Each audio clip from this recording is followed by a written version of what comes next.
तो दोस्तों, अगर आपको ऐसा लगता है कि लव जिहाद में सिर्फ वही लोग फंसते हैं जिनको इनके बारे में जानकारी नहीं होती है या फिर वो अनपढ़ होते हैं, तो आप बहुत बहुत बहुत ज्यादा गलत हैं। क्योंकि इस देश में इवन आईएएस ऑफिसर भी आजकल लव जिहाद के केस में फंसते नजर आ रहे हैं। नमस्कार दोस्तों, लिबरल पंडित के इस एपिसोड में आप सभी का बहुत बहुत स्वागत है।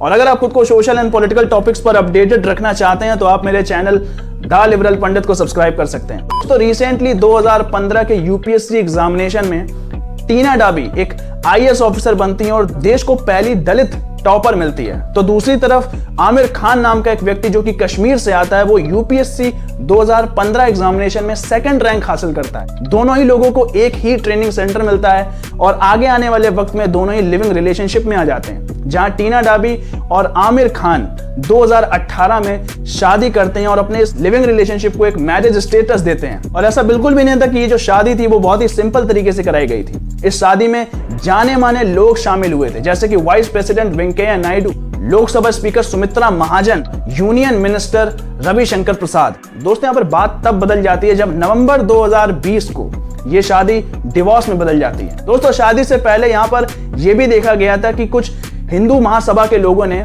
टीना डाबी के पेरेंट्स को इसके बारे में कंसर्न किया था कि लव जिहाद की एक्टिविटी सोसाइटी में बहुत बढ़ रही हैं और अगर आपकी बेटी ऐसा डिसीजन लेती है, वो एक मुस्लिम फैमिली को अपनाती है, तो ये सोसाइटी पे गलत इंप्रेशन डालेगा और लव जिहाद की एक्टिविटी को, प्रैक्टिस को और ज्यादा बढ़ाएगा।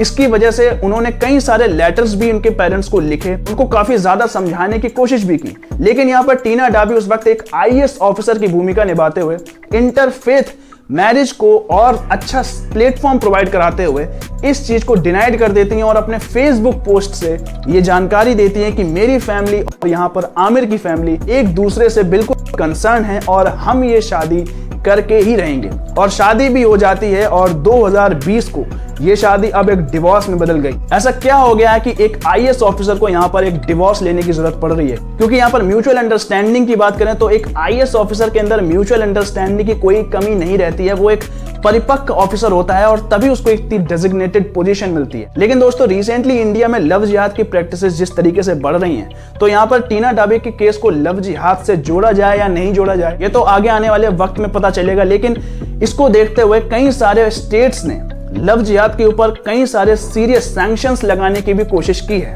कई सारे लोगों ने तो लॉ पास करने की कोशिश की। यहाँ पर मध्य प्रदेश एक लॉ ला रहा है जिसमें 5 साल की सजा भी सुनाई जाएगी और जिसमें बेल भी नहीं मिलेगी आपको 5 साल तक। इसमें यूपी भी कोई कम नहीं है। यूपी भी इस प्रोसेस को अडॉप्ट करना चाहता है मध्य प्रदेश से, जहां पर अगर विक्टिम कहती है कि ये लव जिहाद है तो लड़के को 5 साल की जेल होगी, वो भी बिना बेल के। उसको कोई बेल नहीं मिलेगी।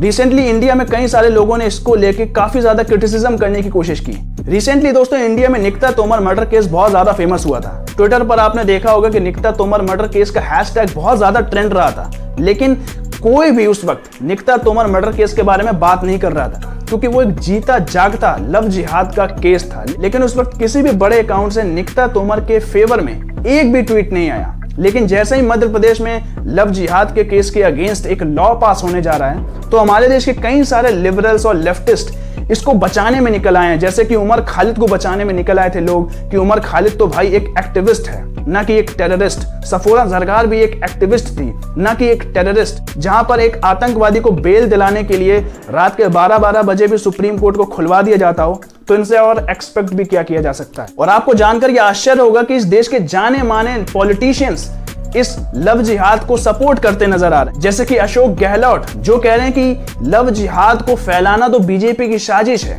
जो कि नेशन को डिवाइड करने में बहुत ज्यादा मदद करेगा और बीजेपी के लिए एक तरीके से वोट बैंक का काम करेगा।